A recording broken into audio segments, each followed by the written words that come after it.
Tim Robbins stopping by today. Ooh. The actor. The movie guy? How'd the movie that guy. happen? What? I think maybe he sympathizes with our cause. Well, finally. You know, I saw a big ad with him in it promoting the ACLU. Mm-hmm. And when I saw it, I said, where's he on our situation? He's right here, All right. putting his money where his mouth is. He's on the front line. He's here to say something. I'm happy to hear that because, you know, that would be a perfect example of, you know, not always getting along, but realizing freedom of speech means that you have diverging opinions and everybody gets to be heard. Oscar winner Tim Robbins. He One won of an my favorite actors, even though I very rarely say it. What did he win an Oscar for? He won an Oscar for Robin. Oh, jeez. You should know this. Wait a minute, it was just this year. Yeah, Mystic River. That's right. Oh, he won this year. Your name is not Robin, Fred. Give me a break. You were taking so long, the Alzheimer's was kicking in. I came back. You need to be quicker than that for a talk show.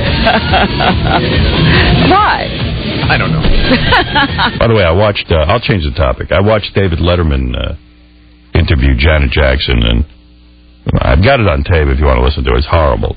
I know, it was really sad. It was not an interview at all. Yeah, I'm not sure. I'm pretty sure Dave blew it too. You know, as bad as Janet Jackson is as an interview, she's very quiet and doesn't say much. Right. I got the feeling he was trying to sort of be like me in that you know, he was badgering her. Like he was working way too hard. Yeah. And trying to make a point that I'm not sure anybody cared about, and it got very embarrassing, the whole interview. It sort of reminded me of what he used to do as a joke with the Dr. Ruth. Or like Oprah and Uma. He's too, you know, this is a touchy subject. I don't even know how to deal with it. Yeah. It was a weird interview, and I mean, if I had the opportunity to interview Janet Jackson, I would have been curious about what her life is like now that she's sort of gone from being this very safe performer where people, you know, used to, you know, no one would ever sit there and think of her as an X-rated performer. Now all of a sudden her whole world has changed. She's crazy. Yeah, I mean, you know, there's plenty I'd want to interview her about. I was a little thrown by that interview, quite frankly. Mm-hmm. It reminded, you know what it reminded me of? Jay Leno with Hugh Grant. Yeah, he was looking for that moment, but Right. I think the moment was very dissatisfying. I would like to ask Letterman about that if I could. I mean, I wasn't sure what he was going for there, but it was terrible because Janet Jackson didn't say a goddamn word, and I wonder if she couldn't have been brought out a little bit, like maybe like talk to a little bit and then hit her with some questions that might be a little touchy. Like warm the situation up. Warm it up. But I've seen Janet Jackson doing a whole bunch of interviews for that new album, Davita Joe. And Davita Joe is her middle name. Oh, is that what it is? Because That's I'm like, what it who is. the hell is Damita Joe? And Janet Damita Joe Jackson? in defense of Letterman, I got to say, on all these interviews, she never says anything. Because her life has to be very secret. She's so important. She had one interesting thing happen to her in the last 20 years. Yeah. And now she doesn't want to talk about it. In fact, Condoleezza Rice has actually answered more questions More than Janet open Jackson. than Janet Jackson. And more people are worried about Janet Jackson than talking to Condoleezza Rice. They want to know what's going on with that boob. But, you know, this Janet Jackson, I don't know why she has to have such a secret life. I mean, it's unbelievable. She can't talk about her boyfriend. She can't talk about the boob. Well, do you know she's been married twice and nobody has known either time? Unbelievable. It's a top secret life. I'm thinking that the husbands didn't even know. Yeah. Was she the one married to that elder bar? Yeah. Hey, you got to hear this. I'm reading the paper this morning. There's an article. Mark Anthony, you know, the singer who just dumped his wife and now he's with J-Lo. Mm-hmm. Mark Anthony is so concerned about dating Jennifer Lopez that he carries a gun for her protection. Evidently, he's licensed to carry a gun. And But he's protected. He's like her bodyguard? that's what happens when you go out with J-Lo. I will protect you. It doesn't matter how big a star you are. You become her bodyguard. Yeah. I must protect you. That worked out well for Puff Daddy, I know. He was protecting her, too, I think. Right. Remember that run through Manhattan? She don't have a good history with guns. Whoever dates J-Lo has to carry a gun, evidently. He's got to be holding.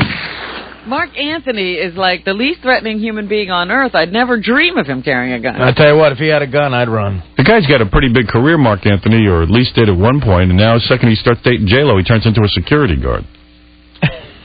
I knew that Julia Roberts had that effect on men. I didn't realize that J-Lo had it, too. I tell you, you're right. Who needs that hassle in their life? Right? Just bang a hot chick from Hooters or something. Yeah, I'm afraid to go out with J-Lo. I have to protect her. Yeah, you're rich here. You're famous. You're singing at concerts. You need that in your life? I mean, come on. Right. Well, anyway, so you think you got something going on, and all of a sudden J-Lo hits your life. Yeah. That's unbelievable, right? Too much. All right, look. I got to take a break. We've been entering it up for a long time. Oh.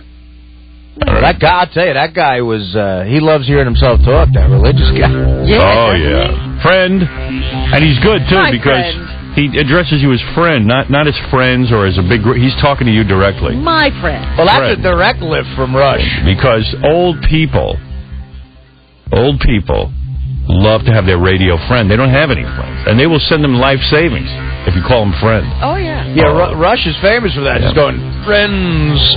But he does the plural. No, This goes, my friend. Rush is let me actually tell bad you. at it. Yeah.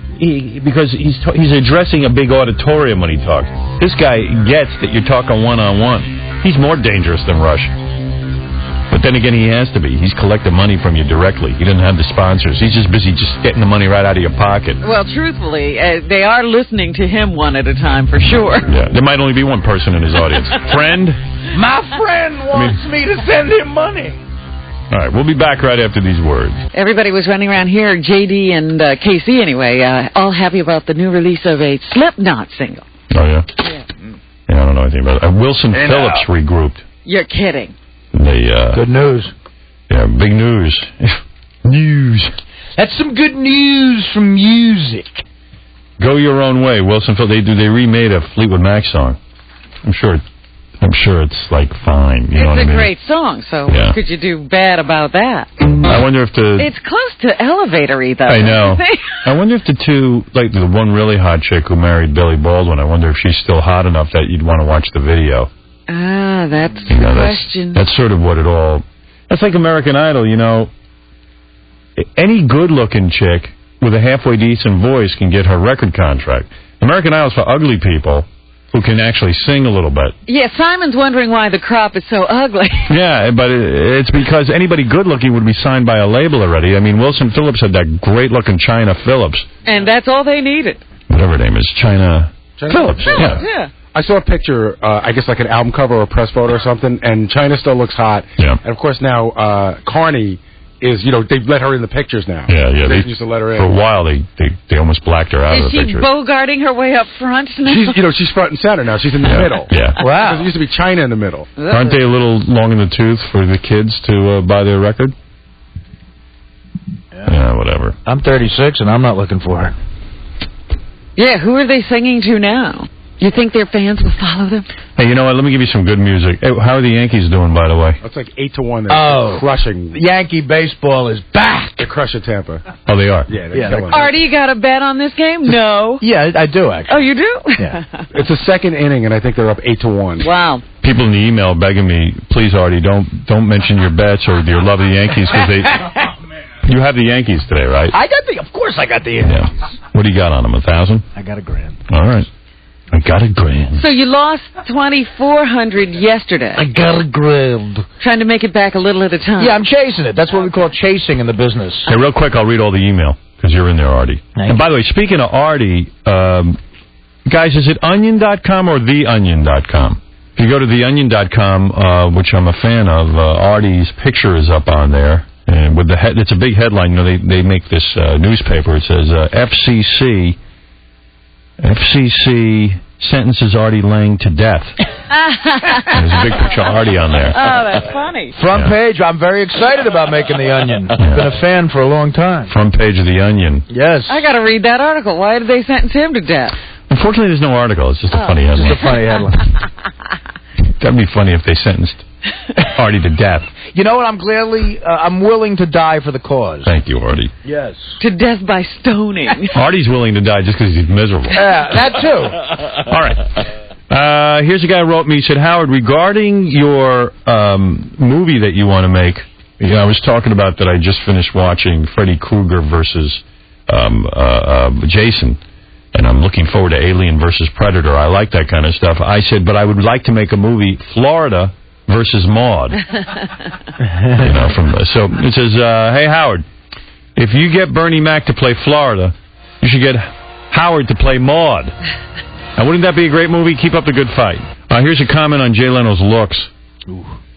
By the way, Leno, didn't he say he wasn't going to call John Stuttering John? Yeah. Yesterday was all about Stuttering John. He was Stuttering John last night. And behind the stutter and all that. He was not going to make fun of stuttering. Is it just me, or is that whole thing not playing too well? I, watched that little profile, and I said, geez, that was really bad. Yeah. I don't think it's just you, Howard. Yeah, I mean, it was 7 minutes long, according to you. I haven't seen it, but... Oh, it's interminable and not really funny. Yeah. Well, anyway, a comment on Jay Leno's looks. It looks to me that Jay Leno's head is morphing into what looks like the character Eric Stoltz played in the movie Mask. Oh, you mean it's getting that big? By the way, also tell your friend Jimmy Kimmel that the color he's using on his hair doesn't look natural. What is Jimmy doing? I don't know. Is his hair extremely dark now or something? Jimmy has dark hair, but I wasn't aware that he dyes it. We'll have to ask him about that. Here's a couple of reviews of John. I tuned out after 30 seconds. The initial build-up was good. I cringed when I heard John introduce the show. I'll stick to Kimmel. Unless they give John some creative license when Pamela Anderson or Niggerless Cage is on.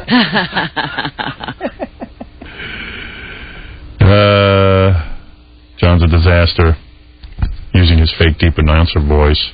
Then after his monologue, this is the first night, Jay Leno welcomed John to the show by saying how stiff he looked sitting in the audience.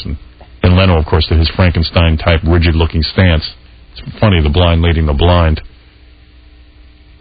This is about you, Artie. I was amazed today to listen to your show and watch the Yankees game that the minute Artie opened his big fat loser mouth about the Yankees started to lose. Tell that mush to keep his mouth shut. Or at least let us know who he bet on so we can bet the opposite way and make some money. Dude, I bet the Yanks today, 8-1. Thank you. So much for home openers in Japan. Is there any way Artie could give us his picks for the next 2 weeks? Artie, please do all of us Yankee fans a big favor and stop betting on them. I love you, Artie. I really do. You're a very funny, entertaining guy, and I feel bad that the FCC, of course, has sentenced you to death. But you're not exactly lucky when it comes to gambling. So please, for the sake of the season for the Yankees, stop betting on the Yankees. Here's a couple of people say I mispronounced fructose, and it's fructose. Is it fructose? Yeah. We both did then. Fructose. Yeah. He says, you sound retarded. You irresponsible, uneducated, self-impressed imbeciles. Fructose, or levulose, is the form of sugar found in fruit and honey. It is a laboratory monosaccharide with the same empirical formula as glucose. A laboratory? L-A-E-V-O-R-O, laboratory monosaccharide with the same empirical formula as glucose, but with a different structure. Although fructose is a hexose 6 carbon atoms. Look at this. A scientist wrote us. He's just trying to impress us. Well, I was reading from an article that said it was corn-derived. There you go. Who cares? It's killing him. Keep eating it. Al Franken was on our show yesterday. Here's a couple of nice letters. That was one of the best interviews I've heard. I was not an Al Franken fan before today. I enjoyed listening to his political views. He's extremely knowledgeable on the religious right and today's government. It's good to know he's on your side, and so am I. As far as I'm concerned, Bush's days are numbered. My vote goes to Kerry. A whole bunch of these. Well, that's heartwarming. Yeah. As I was listening to your show today, it became quite apparent how close-minded and brainwashed Bush and his religious and or Republican followers are. Coming from a Christian background myself, I understand what Bush is trying to do, but I completely disagree with his lack of respect for my freedom. I left the church because of its control through fear tactics. I don't want to have to live in a country that employs fear tactics. Mm-hmm. Bush and all of his followers are brainwashed by religion. I don't know about other self-proclaimed Republicans, but this one definitely doesn't want a weak-minded, subjective president. Unlike Bush, Kerry's level-headedness is the only reason why I'll vote for him this year. Thank you for allowing Scott to make an ass of himself, Scott DePace, our resident Republican. It proved what a weak and feeble mind he has. Well, you'd be weak and feeble, too, if you had to look at me every day for 5 hours. You think that's what did it? Yeah. He was very bright when he started here. Here's another guy. I already heard Al Franken talk about O'Reilly and the Peabody Award on his audiobook, but it was great to hear him on the Stern Show. One of my fondest memories is watching him do the Clinton-Bush senior election count on Comedy Central when I was in college. He's bright, articulate, and he literally wrestles hecklers to the floor. That he does. There's another one. He was great. I was running errands before going to the office and thought somebody would call the guys in white coats to cart me out. He had me laughing so hard with his comments about Bush not being able to find oil in Texas. I'm going to buy his book today. And I'm programming the radio and Walkman, so I'm ready for his Air America debut tomorrow. That would be today. Yeah, everybody tune in. DePace came across as a bigger, bigoted ignoramus than usual. And then we had our share of people who hated Al Franken. Oh, no. He's a hypocritical a-hole. Every friggin' thing he accuses the Republicans of, he does himself. Talk about clinging to his party like a 4-year-old. Here's a guy who says he will boycott our show. After being a loyal listener for over 10 years, I never thought I'd see the day that you'd have Al Franken on your show and that you'd be licking his a-hole. What's scheduled for next week? Charles Grodin, Chevy Chase doing anal ring toss? You become pathetic. Did we have a war with Al Franken? No, not that I know of. Yeah, I don't understand the comparison. You think your new friends will stick by you? Those who used to hate you? They're just using you because you turned anti-Bush. And they'll leave you in the dust when you're no longer useful. See? All my new friends will abandon me. Wow. Our old friends have abandoned us. Why shouldn't they? Yeah, I don't see any of my old friends coming forward. I might as well make a few new ones. Tim Robbins is coming on the show today, speaking of making some new friends. I was going to say. There's a turnaround. Yeah. Robbins is here. Just wanted to tell you, this show with Al Franken put the nail in the coffin. He's an effing piece of S. And so are you. Wow. Man.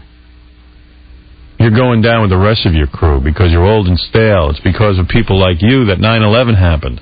Oh, who? What? Whoa. Yeah. Signed Sean Penn. Who wrote that? Yeah. You need to get your S together. And do what? I don't know. I was a fan of yours for many years, but no more. Read this over the air, you effing jerk. Almost everyone hated Scott DePace, though. Howard, why don't you shoot Scott DePace? He is effing annoying. You can tell his intelligence level is the same as George W.'s. That's what's wrong with this country. Oh, my. What, are you going to argue with the email? I just don't believe that for a second. Not one good email, Fred? I told you, I read you two. Not about me. Not one good one about you, though. People don't like you. Suck. Why you sent them? Maybe I didn't find yours yet. Scott DePace's comments this morning that everyone should become Republican to fight the war on terror is one of the most frightening comments I have ever heard. To follow his logic, all Americans should give up their democratic obligations and rally behind one party and one party only, the Republicans. That's right. We should elect a dictator. It reminds me of other countries where the governments wanted everyone in the same political party, current-day communists, China, and the former communist USSR. What's wrong with that? Nazis had a pretty good system. I'll have you know, 50% of the country thinks like I do. Thank you. That doesn't make it good. I listened to Al Franken this morning. The fellow who works on your show named Scott DePace is an a-hole. Fella.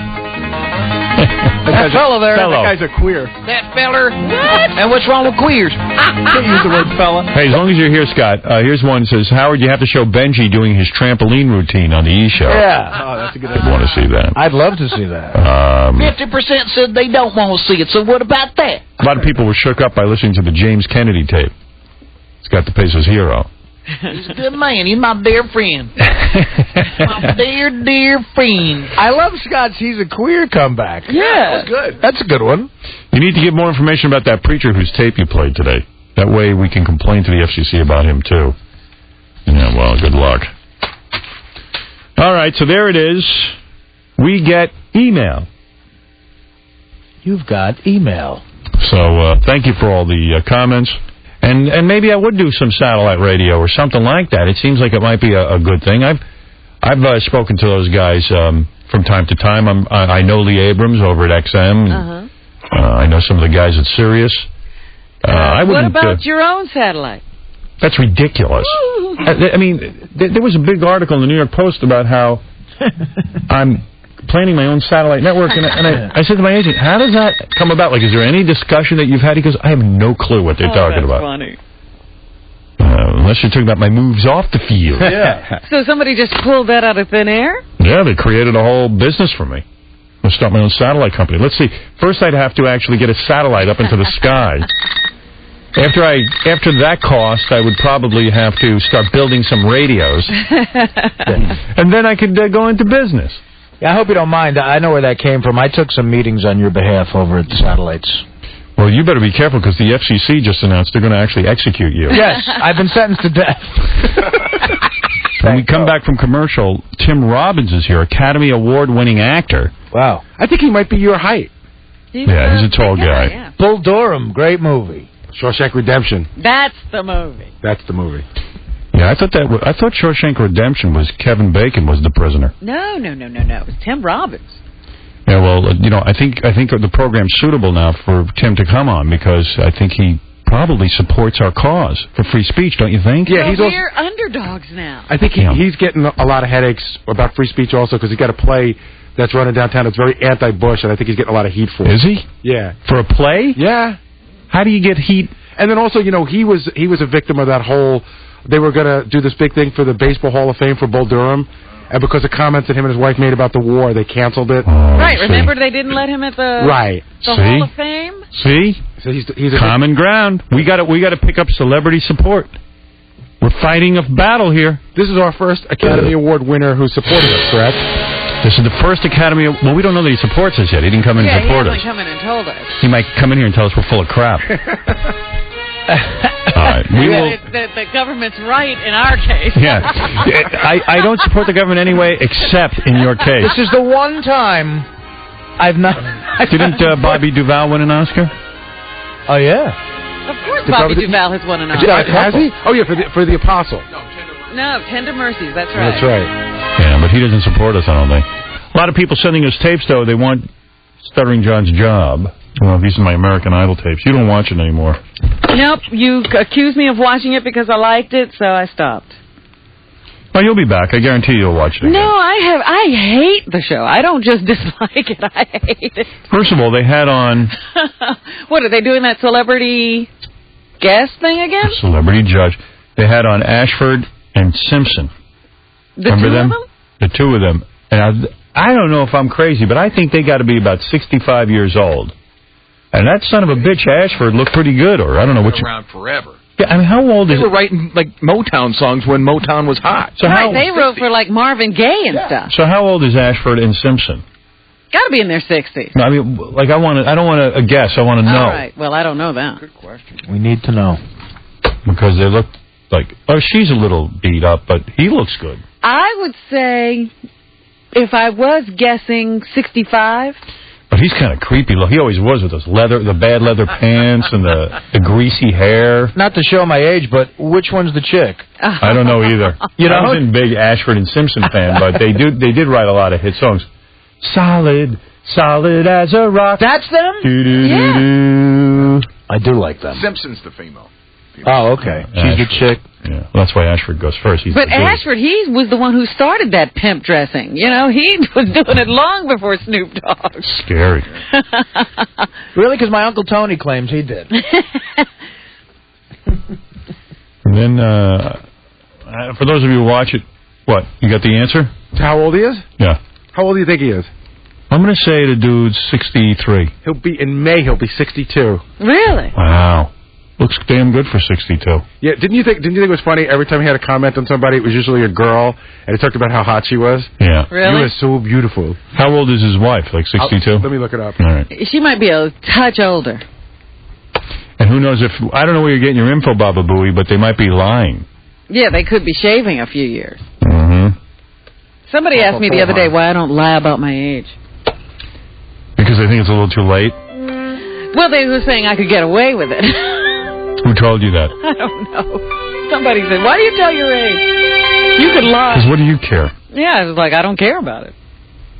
Well, it might hurt your chances at film roles.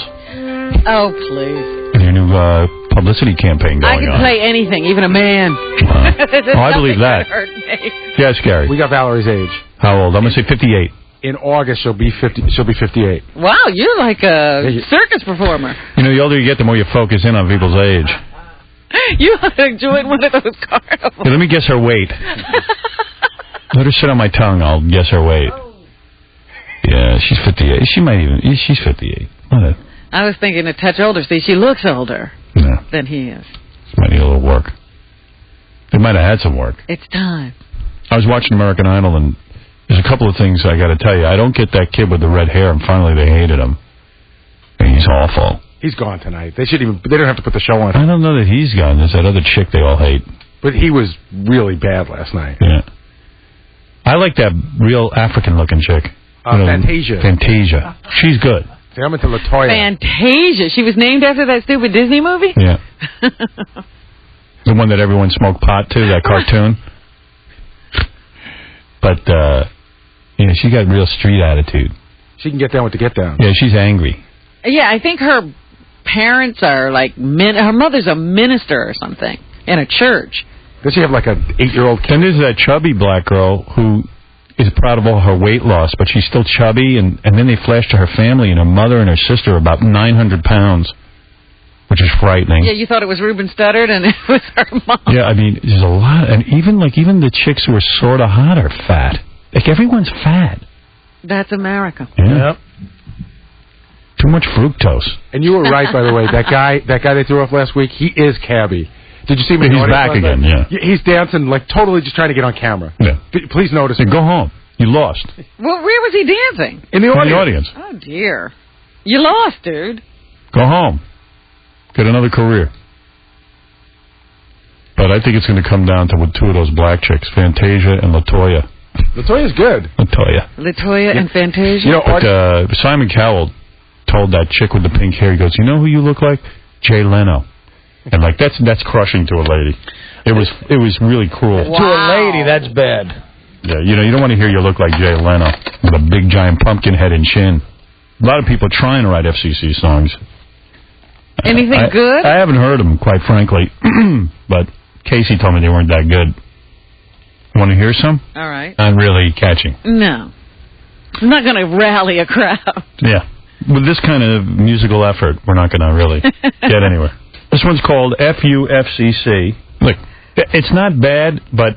Yeah, if he had somebody who could actually sing it, it might be okay, because that's FU to the FCC is kind of a nice refrain. And then Sock It To Me, you could make something funny there. Yeah.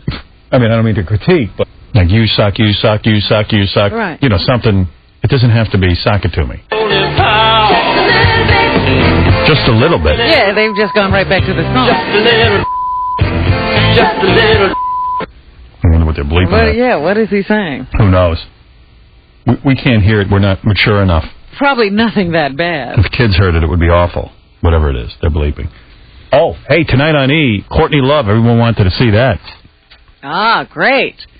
Hey now. She laughs, she cries, she flashes, she freaks out. America's sweetheart, Courtney Love, tonight on E. And they got to show that tape. I was watching it, actually, of Courtney. Her wandering through the halls after the show? Tape of Courtney wandering through the halls, running around, freaking out. You watched it? Yeah, it was good. I've never done X, but I certainly do not understand. I did it with a chick, like, years ago after I did a set at a comedy club, and she wanted to, know if I wanted to do it with her, right? Uh-huh. And she said we could, have sex on it. And I was like, all right. So I did it with her, and we went to a club, and this type of music was on, someplace on the west side. And we were dancing, and you're very happy, and, like, you're hugging her, and she's hugging you. And then she went to the bathroom, and I never saw her again. You see what I mean? And I was left completely, like, horny, and then I left, and I tried to eat, but it's like doing coke. You can't eat on that. Yeah, because she probably went to the bathroom and had some chick in there touching her. Well, I think she found a guy. Oh, she found a hot guy. She found a hot guy. Yeah, I'm on X, and I love you touching me, but I want to find someone hotter. It was really crazy. So I left, and I tried to eat, but you can't eat. But it's like... Because there's speed in it. Yeah. Do you hallucinate on that? No, I didn't at all. No. Is it trippy, like your head is playing tricks on you? Not really. No, I'm not Did you notice any effects at all? You would have been touching her anyway. Well, no, you do. You get very, like... But let me ask you a couple of key questions. Everything's nice. Can you smoke pot and not get paranoid? No, I've had bad experiences with pot. And you had a good experience with X? I don't want to... trying to talk yourself into doing it? No, I'm trying to understand it. I tell you what, it was as far as like doing a drug and getting high, is what I call a good experience. All yeah. Right. And except for the fact that I didn't get laid. But it's a body rush or a head rush? It's both. Oh. Like, everything's tingly, you know? I don't need that. And first of all, you're up. I was living in Jersey at the time, so I go back to Jersey, and I'm up all night. I'm in the basement, and I turn on Nickelodeon. Yeah. It's old WKRP, and I see Lonnie Anderson, and I pleasured myself. I thought you can't when you're on On ecstasy. I did just fine. Right. I mean, I was about 25. Right. I was a youngin'. Because everyone tells me they get into a room with a chick or a group of chicks, and everyone's touching each other and loving each other, but no one actually wants to make love. And I'm like, well, you know what? That's not a good drug. I wouldn't mind being in a room with all of you, except I won't be on it. And while I'm touching all of you, I'm doing it. You can't make love and you can't eat. Yeah. I'd bum everyone out at an ecstasy party. Because I want to have sex. Through the drug. I don't need any drugs. This chick was hot. Oh, yeah? How'd you meet her? I was doing stand-up at a club, and she was at the club. She was in the audience. And afterwards, I was at the bar, like I normally was, and she came up to me and was sort of really aggressive and said, hey, you know, I got some ecstasy. Do you want? And I had never done it. And I was like, yeah, I would do anything at that point. Mm-hmm. And she had a couple. We took it. We drank some water. You don't really drink on it. She says, don't drink at all. Just keep, you know, because it screws with the high. Yeah. And we went to this club that she knew about. She got us right in. She knew everybody there. Wow. And we were dancing, and stuff was going good for about... Were you feeling her up? Dude, I was doing it. Oh, really? I mean, Third it was base? one of these dark clubs. And, Third base? No, but second base. Second base. Yeah. Nice. But you didn't feel like touching a guy? Absolutely No. not. I don't think there's a drug made. I've heard that. Guys are saying, Yeah, and guess what? They're homos. Yeah, no. Yeah. I never... But she had big breasts. Yeah. Big natural breasts. And I was like hypnotized by them. I was so into her chest. You couldn't take your eyes off it? Yeah, and feeling them and really like, you know, hey, you know. And then she went to the bathroom. And did you like love her? Like not like fall in love with her, but like I love people. I told her I loved her like 80 times. Oh, really? In like an hour. Wow. I'm sure if you were straight, you would have done that too. I might have. Yeah. Or drinking. And then she just left my life as quickly as she came into it. No, you never saw her again? No. Too bad. No. On the way out, I thought I saw her from a distance talking to... talking to a good-looking dude. Talking to George Clooney. Yeah. All right, let's go see some Stuttering John entries. All right, this is... big news. Give me the news, Fred. Give me that big temp, or whatever it is. Howard Stern exclusive. And Gary, you got to post this up on howardstern.com. We're doing the Butterface contest again. Rob Schneider will be judging. He begged to be a judge. Yeah, we tried to get Ashford and Simpson, but they were tied up with American Idol. Dude, that was so much fun last year. Yeah. That was great. Howard, Rob called me the day before yesterday. I think he's actually considering delaying shooting of Deuce Bigalow 2 to come to Vegas. Wow. Yeah, because Rob said to us, he goes, dude, I'd kill to be a judge at the Butterface contest. He said last year when he was watching it, he said, I should be a judge. Yeah. So I said, hey, come on down. And you know who else called me? Who? It keeps emailing me every 10 minutes. Who? Jimmy Kimmel. You're kidding. He wants to be a judge? Everybody wants to be a judge. Rob left me a voicemail, and he said that he thinks they're supposed to start shooting Deuce Bigalow 2 in Amsterdam. But he's going to try to see if he can move production back a week. He's going to move a whole movie. Yeah. Wow. He'll be part of this. Because he knows. It's very important to Miss Butterface. All right, that's important news. Oh, here's the ecstasy expert. Yes, Ralph. Hello. Oh, it's not that Ralph. It's a different Ralph. Yeah, go ahead, Ralph. Hi, I just want to make a comment on what Artie was saying. That you want to, I don't know, touch men or whoever said that, Robin. Mm-hmm. You don't want to touch men when you're on ecstasy. You feel perfectly normal. You just feel very horny. All right, I was just asking because I've heard guys say, yeah, you just, you want to hug your best friend, guy. No, I've never been on it, but I guarantee you, there's no drugs that make me hug a man. It just makes you hornier. It does, but like in a very tingly. They haven't invented the drug that's going to have me do that. I don't want to paint it to be too good because it's the most dangerous thing for kids now. Oh, hey. It's just a pill you take. How dangerous is that? Let's say, I ain't doing it. Yeah, it's. I don't care. I don't care if you told me it was as good as heroin. I'm not doing it. I'm not doing any more drugs ever. You don't really want to do heroin, do you? I've done it. But you didn't like it. What? Didn't you throw up as soon as you did? No. You didn't? I thought you vomited or something. I didn't feel good, no. I didn't like it. Yeah. I sniffed it once. And I didn't mean to do it, kids. I'm telling you, I was slipped heroin. Well, that's the problem with illegal drugs. You never know what That's right. you're getting. Hey, kids, I was trying to do coke. Right. Me too. And the fact of the matter It's is, not like it comes with a label. I am so anti-drug. I can't even tell you, man, because I've never had good experiences on drugs except for Quaaludes. And that's the truth. The problem with ecstasy with kids now is, like, at least with coke, you got to go to a bathroom and keep doing it, and you look ridiculous. It's just a pill, which makes it so dangerous. And what's even more embarrassing is if in the extreme case, you die. Yeah, which could definitely Or happen. get, like, terrible brain damage, and all of a sudden you got Parkinson's. Yeah. There's guys I know who did a bunch of it in the early 90s who were just as more fried than any pothead you'll ever meet. I know a guy who's done every drug. In fact, he's going to come on and... Hello? Hey. What's up? So, if we do every drug, we'll sound like you, right? Possibly. Right. Jeff the Drunk, everyone. You've done every drug, right? No. What haven't you done? That's a shorter list. All right, yeah. Give us the short list of what you haven't done. What drug haven't I'll you tried? tell you what I have done. Okay. Weed. Right. Speed. Okay. Acid. Acid, okay. Whoa, what's that noise? Whoa, I heard that too. What the hell? Something fell. That's it. What was that noise? That was loud, man. It's Howard. We just heard it in here too. The whole place shook. It sounded like somebody dropped a dump truck off the roof. Wow. Uh-oh. What's going on? Let's get out of the building. Oh, here you go. Okay, weed. If things are falling out there, you don't want to run out. That's what they said at the World Trade Center. Actually. Don't everybody just stay put. Dude, that sounds like an earthquake or something. Casey was home already. I'm out of here. From his house. Yeah, that was good advice. Those of you in Tower 2, stay put, don't worry. No. Good I move. said if things are falling off the building. Well, you never know. Anyway, Robin. Yeah, go right to it. Yeah, whatever's on your mind, Jeff. It's all about you. Wherever you are, I'm sure it's safe. Yeah, it is safe. Anyway, I want... Bitch.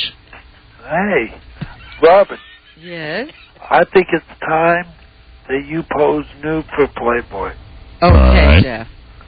Okay? Who do you think you are, Dan Clores? Yeah. Thank you. I got to take a break, and then I'll play those tapes. The John entries. The John tape? Yeah. We got to take a break and evacuate. Yeah, I got to go to the bathroom. Yeah, we got to find out about that noise. You go to the bathroom. I'll be evacuating while you guys evacuate. All right, we'll be back right after this. Courtney Love on E! tonight. Check it out. Very, very interesting. It's a classic.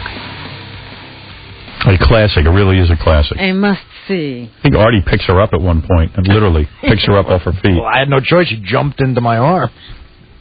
It's all happening on E! Very sexy. She really invaded your space, too, there, Artie, Yeah, didn't she? I know. Yeah, that was inappropriate. I hate when a broad invades my space. We could do the news and get out on time. That'd be really cool. Or I could play the John tapes. Why don't we do that tomorrow, and let's do the news and get out on time. Well, I didn't know that was coming up, so it'll take me a second. I got nothing but time, sweet love. And that's what's about to happen. While you're looking for the news, I can play Fox News talking about me. That Fox Morning Show, what is that called? Fox and Friends, Fox I believe. and Friends. They talk about me nonstop. You should pay them. I should pay them. They should pay me. I have absolutely no idea what they're talking about. I seriously don't. I don't even know. How would I start my own pay-per-radio service? I don't own a satellite. Right.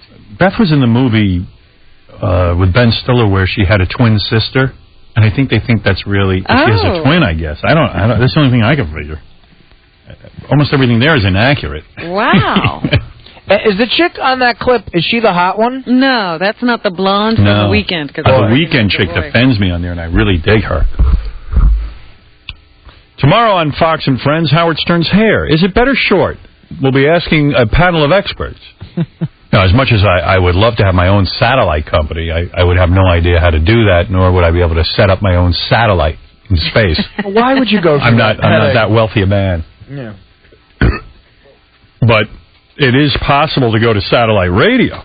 We'll But, see. you know, they're also not taking into account that the 1.4 million people who now own satellite radio wouldn't all immediately turn over to you. I mean, it's not a foregone conclusion that all 1.4 million of them want to listen to this show. Yeah, right. We'd have to go get our own audience. Yeah. And they'd have to build a whole bunch of radios. It's a whole thing. But it would be incredible. It would revolutionize that industry and be pretty awesome. And they are writing lots of articles about it, talking to the people of satellite about it. Well, because we would change it. They say they're not holding their breath, but it would be great. I wish everyone would hold their breath. Then I'd be the only person left in the world. You want to be here alone? Yes, I'm sick of it all. Oh, yeah. So why do we have to go? Why don't you go? I want to be here with everyone else gone. But sounds like that guy was horny for my girlfriend. Oh, yeah. Big time. But I didn't like the snide remark. What do they have in common? Yeah, what do you think they have in common? Who like, cares? You two can't have something in common? But, you know, he's trying to imply something. What's he saying? I'm ugly, she's hot, so we can't have anything in common? Right. They're like, you're not from the same world. She's from the beautiful world. She's uptown girl, and I'm Billy Joel living in a downtown world? That's right. Uptown girl, living in a uptown world. I bet she's never had a backstreet guy. I bet her mama never told her why. Nice, Robin. I wouldn't have got the next line. I bet her mama never told her why? Yeah, I don't know why what. Why what? I'm going to try. I'm going to try. Yeah. What did her mama never tell her? I don't know. Fred knows. Very deep. That you shouldn't be hanging around with guys like him. Fred's my backdoor guy. Backstreet guy. No, you're a backdoor guy. All right. He's a catcher. I was trying to keep that seat. Backdoor guy. I am so pissed there's not a conclusive ending to Freddy Krueger versus Jason. You're still thinking about it. Yeah, I'm so pissed. I spent so much time with that movie. I was considering seeing it, now I'm not. Well, you knew it. We warned you. Some people implied that there was a conclusive ending. Oh, they did? Yeah. Sorry about that. I want to know what they were talking about. I want those people to step forward. Yeah, if they know something I didn't see, I would like to know. Hey, Jason, it was you. Well, how do you figure there was a conclusive ending to Freddy versus Jason? One of the characters had no body left at the end of the fight. So what? He's alive. Well, they have to leave it open for a sequel, but if you're saying who won the fight for the movie, somebody lost at the end of that movie. Oh, get out. They They're both never alive. let it he had no end. He comes walking out with his head in his hand, no body. That to me means he won Freddy, the fight. it means Freddy's alive and he's gonna. He winked for the sequel, but other than that, if you're asking me who won the fight for the movie, I you didn't have think no that. body left, you lose. No, we wanted to see somebody go completely. Yeah, like someone was gone. Wow. I don't know. I think who won the fight? Who was left standing at the end of the movie? Both of them. Both were left standing. He wasn't standing. He had a head. That was it. No body. He lost. All right. I don't see it that way, but I did. There's a definite loser, and it's the ticket buyer. Seacrest, out! Donald Trump is in trouble. This is an amazing turn of events. why are you going to pick on his hair every minute? Yeah. What are you talking about? Well, you obviously must be talking about his hair. I mean, everyone's always goofing on the guy about it. I'm not talking about his hair. I'm talking about his casinos. His casinos are in terrible debt, and if they don't get a bailout, they say they might have to file for bankruptcy. Now, who can't make money with a casino? Donald Trump. That's pretty bad. He's going to have to fire himself. Did you see that? Yeah. He's going to be You're fired. taken over by some conglomerate, and he'll have to step down as the CEO. Wow. They said one of the tasks that they gave the kids on The Apprentice was that they had to get high rollers to come to the Taj Mahal, and they said that was one of the most difficult challenges they were ever given. Really? While they were doing the show, because the Borgata, of course, is open down there, and that's luring away all the high rollers. Nobody wants to go to Why? the Trump places anymore. I mean, I go to Borgata. They treat me great over there. Well, that's what's happened. So Donald is in trouble and may lose his casinos. Well, he'll bounce back. Always does. Yeah. You know, he's having such a good year, you know, with The Apprentice, and he's got a #1 book. And, you know, this is just not something he would really want people to be saying about him. He's saying he wants to get away from the hotel business. Anyway, it's dragging down his net worth. He wants to not the hotel business, the casino business. Because all of his other enterprises are huge. So he says if he gets rid of that, he can just, because he's hardly an owner in it. Remember what happened a couple of years ago? He had to sell off most of his ownership. Right, but I don't think that he owns a lot of anything. No, he owns very little of the casino. So he's saying. Yeah, but there are a lot of buildings with his name on it that he doesn't own either. I don't know. We ought to drag his ass in here. His name to a lot of places now. He goes bankrupt. We might have to apprentice for us. That would be funny. Jay Leno has become a $27 million man, a $25 to $27 million man, depending on who you read. He has signed to continue doing The Tonight Show for another 4 years. He's such an oddball, that guy. Like, I'm reading, like, he's so proud of the fact that he doesn't use an agent, that he negotiates himself, and he takes less money. Than Dave, and it's just like this weird agenda. But he lies. He always said he goes in and asks for the same thing he had the last time, but his salary keeps going up. Yeah, and rightly so. I mean, The Tonight Show is number one in the ratings at night, on most nights. But what I'm saying is he's been claiming for the last several years that he never asked for a raise. Some sort of weird guilt trip he's on about taking the money, and Tonight Show has generated about $1 billion, and he I think he has some feeling that people can't relate to a guy who makes $25 million or something. Yeah, you know, we only can relate to a guy who makes $14 million. So somehow in his mind he wants to still be like the everyman, and he's not. And then he's talking about how it doesn't matter what he makes from The Tonight Show anyway, because I never touch my Tonight Show salary. What I do is I go around the country and I talk to different groups, and I make a lot of money with my stand-up. So, you know, here's a guy making $27 million, can't take a day off to stay home with his wife. You tell me what's wrong. And that crap show, I mean, it is mind-blowing to me how The Tonight Show, like, I don't know who watches it. I mean, I can't stomach it. But it's like, you know, it's like a bad Vegas show, like a Wayne Newton. And I know the move to get John was kind of like to be hip and get a piece of our mojo, but John's not getting to do anything like he did on this show. I mean, he's just sitting there while Jay makes a buffoon out of him. It's not any... I mean, he just announces the show. And, of course, they call him Stutterer. There you go, John Melendez, the Stutterer. You know. Well, there's a new twist. On an old theme. Yeah, I'm not going to... no more stuttering, John. You might remember when I called Jay and I said, well, dude, what are you doing? Like stay off our show. Like, what do you think you're going to get by taking my person from my show? Oh, no, I'm not taking him because of that. I liked him on a Celebrity Get Me Out of Here. I go, oh, okay, yeah, you and who else? Well, the big thing John said was he doesn't want Stuttering John. Yeah, but meanwhile, it's all Stuttering John all the time. Right. So, meanwhile, I was talking to a buddy of mine who tells me when they were putting together the Rosie O'Donnell show, some of the people from Rosie O'Donnell called up one of Jay's people, office people, wanted to hire him. Uh-huh. Jay called up screaming bloody murder. Oh, really? Hey, what are you doing here? Come on, eh? Come on. Lay off my people, will you? And I could get the guy on the air, too, to tell the whole story. And, you know, well, Jay, that's a strange reaction for a guy who would do everybody does it. Everybody does it. It's nothing. Yeah, besides, you weren't paying them that much money anyway. Oh, okay. Glad you're worried about how much money we all make. So creepy. Jay trying to be hip. I'm just trying to get somebody who's, you know, breathing to watch this thing. Like maybe people will get confused and think, I'm you.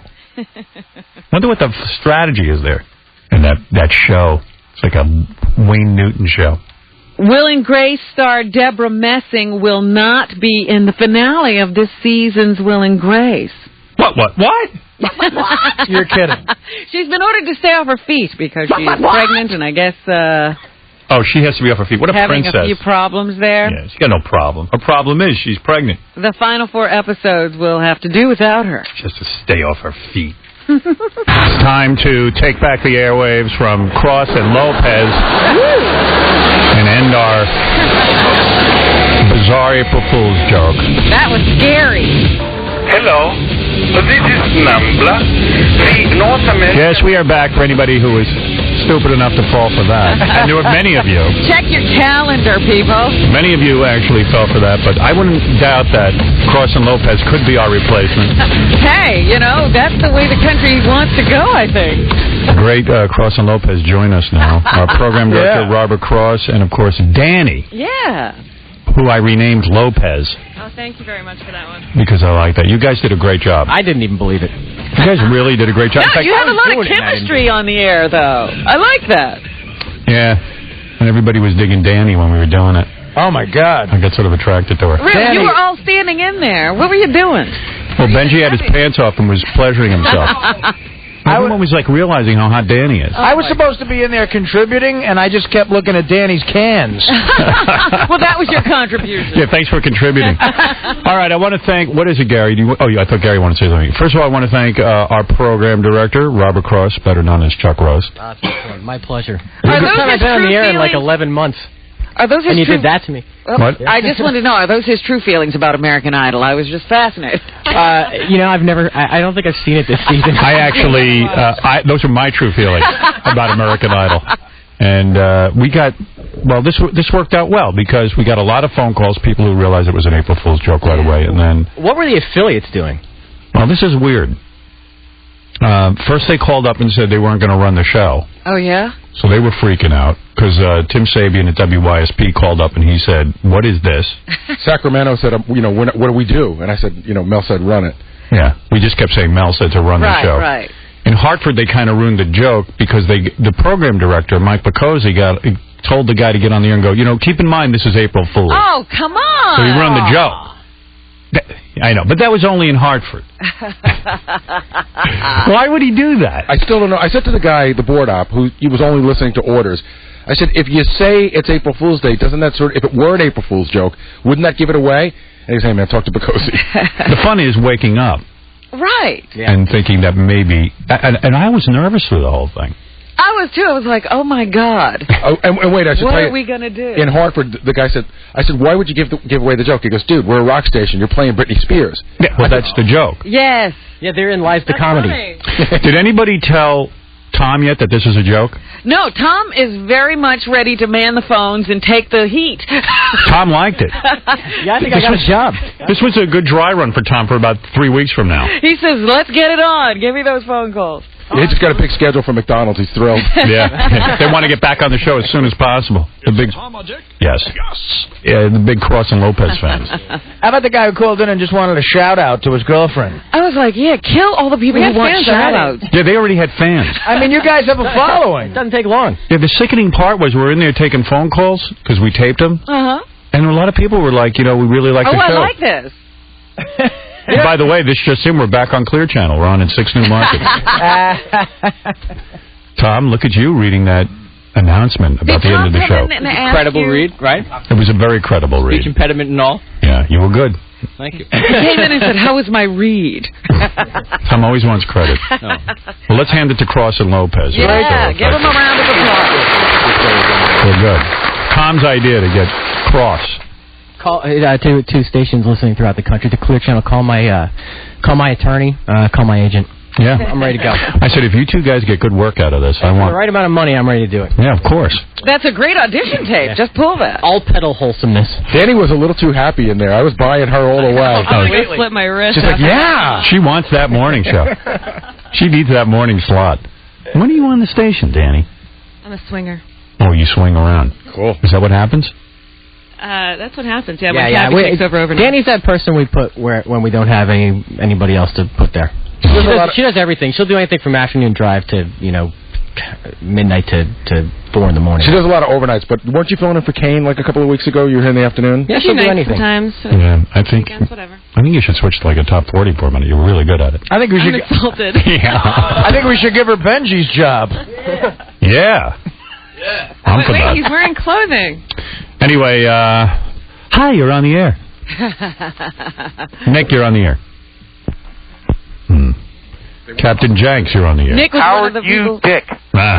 You know what? I got to tell you, when I turned on the show and I heard that, I was like, okay, it's April Fool's Day, so we can expect something here. I mean, but then I find myself believing it. So I said, okay, well, you know what I'm going to do? I'm going to call CBS as somebody from CNN and see if it's true. And CBS News was putting the kibosh on it. They were saying it was a hoax. So I kind of knew. Wonder how they would, but they don't know how because would they know? we got about 50,000 phone calls from news agencies trying Most to of them find were out. me.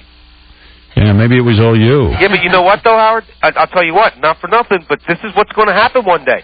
Everybody let me tell you something. The reason I decided to do this year is because last night, and I think this is up on the website now, Senator Brownback of Kansas wrote Mel yet another letter. Why are you not getting rid of Howard Stern? Double A, you're on the air. Yeah, come on, dude. You can't. That was ridiculous this morning. I'm calling every K-Rock number I have in my phone book over here now.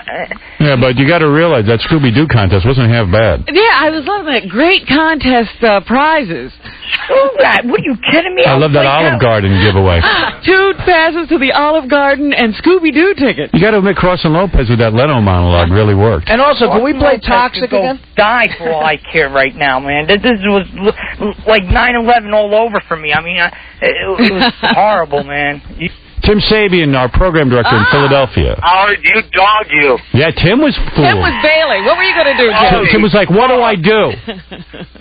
I hear Tom Chisano this morning at 6 o'clock making that announcement. I'm like, you got to be kidding me. I'm thinking, April Fool's, but would he be doing that? Hook, line, and sinker. How dare you think about taking me off the air, Tim, you bastard. Yeah. I was putting on a really good morning show. Yeah, Tim, you might even get to do mornings in Philly. Yeah. So we got the TV stations in there now. They're coming in and checking it out, too, so... Yeah. No, you're kidding. Yeah, there was a lot of media attention. I gotta hand it to Cross and Lopez. It was eerie. I was in there getting nervous. Like it just made me uncomfortable. Well, they really did sound like they'd been doing this in a back room somewhere for about 3 or 4 weeks in preparation. Yeah, it sucked hard. No, you guys were really good at it. And I was I was in the studio with Cross and Lopez the whole time, like sitting there going, oh my God, I feel so irrelevant. Yeah. You know what I mean? It could so easily happen, and we're on our way to having that happen. Jeff, you're on the air. Howard, the king of April Fools, man. That was a good one. From the king of media to the king of April Fools, huh? That was a good one. That was excellent, and I'll tell you what, that Lopez has a lot of energy. That was about a 3-tissue morning for me already, Howard. Lopez, all of us. He was bright and perky. All of us digging Lopez. Yes, Chris, you're on the air. Hey, now. Hey, now. You hook-nosed, you bastard. What are you doing to me this morning? What are you doing to me? You killed me. I had to switch radio stations. I was listening to some cream pie music. All I know is, man, last night I get home and I got like 20 articles in front of me, all of them pointing to the fact that we are going to be off the air. There is just no doubt in my mind that we're going to be taken off the air. Howard, they take you off the air. I again, like the other listeners were saying, I again would be on that site right into my congressman like there is no tomorrow. You had me scared. And then when the guy started talking about Leno, how great he is, I said, maybe it is a joke. Right, that sort of gave it away. Yeah, Steve, I laid it on a little thick. Nobody would believe that. Not even Cross and Lopez could make that Even one. Cross and Lopez throw up over the... That monologue was painful. That thing sucked. It really was bad, actually. The steamed fried rice thing was horrible. I mean, I didn't realize how bad it's gotten on Leno's You know show. how bad it is? When they started playing Leno, I tuned out. I don't even know what he said. You know, I read some internet article about how some guy was accusing me of not talking about the fact that Leno put Stuttering John on, and I've been talking about it all along. I mean, we talk about stuff every day, but it's a 4-hour show. Maybe you don't hear the whole show. I said it's the lamest thing I've ever seen. But I was shocked that I don't even pay attention to his monologue. Yeah, because he sucks. Even in the Lopez character, Danny couldn't say all positive about the show. He said, I hate what he does with the guests. Steve, you're on the air. Howard, hey. Thank God that Passover's next week, because I need to repent for what I did. What did you do? I switched to Imus. But listen, I switched over to find out if he was talking crap about you. Yeah. And you'll never guess who he was talking to. Who? Donald Trump.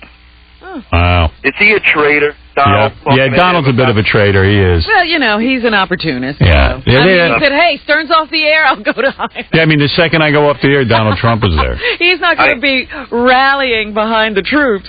Howard, I'm so sorry I switched Imus. I'll never do it again. All right, brother. I'll cut my hands off. There you go.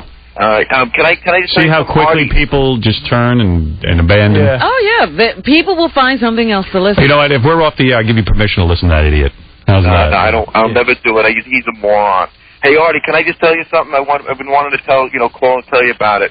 I opened up a new cheesesteak place, my buddy in Manhattan. And we wanted to give you free cheesesteaks. It's Carl's Steaks on 34th and 3rd. You got it, buddy. I'll be over there.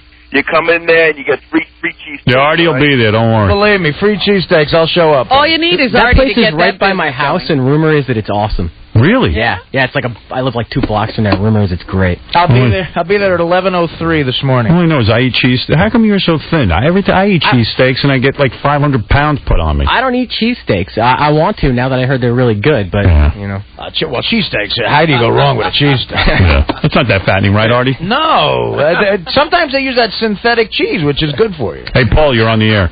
Yeah, Channel 11 News already ran a retraction. Oh, really? And they said that they, you got them good, and they were laughing about it. Oh, good. All right, that's funny. All right, have a good day. All right, later. The WB News. Yeah. Who did the retraction? Porky Pig? That frog? Hey, Joe, you're on the air. And worse. Hey, Howard, you know what the best part of your joke is? There's a whole community of Jesus freaks out there that for an hour and a half thought they won, and now you crushed them again. That's true. We can only hope that happened. Yeah. Yeah, they were probably beside themselves They with probably glee. dropped to their knees, yeah. Thank you, Jesus! Alex, you're on the air. Yeah. Howard, don't you ever do this again. I went crazy until that Leno stuff started. And when that started, I thought, oh, my God, Howard must be going nuts at that moment. Yeah, well, this guy kept calling Cross and Lopez. We didn't put his calls on the air because... Yeah, man, I really went nuts, especially when he said, the country has spoken. I said, what do you mean the country has spoken? Congress is not the country. Country is just 500 rich guys who got there to make their money. This guy called in, like... Man, this was the best April joke ever. He was the first caller, and we didn't put him on the air. I told them I hope they all get cancer. Yeah, he did. He was the first caller, and he goes, so... Howard, so you are the king of all media. I'm telling you that. I don't consider myself stupid, but... Wait a it's second, so man. important. All right, well, he's not letting me talk, but Cross kept saying to that Russian dude, sir, most of the country, he goes, the country has spoken. He goes, what do you mean country has spoken? They hadn't heard from him. Yeah. You're not country! He kept going on and on, so it didn't fit into the Cross and Lopez format. Yeah, it was a little abrasive for us. They're not broadcasting for his kind. Yeah.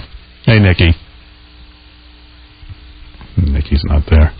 On Cross and Lopez, we love foreigners, but we hate Russians. We don't like angry Russians. Yes. Yeah. Good family programming. You bet. Eileen, go ahead. You got the last call, and then I'm going to take a break.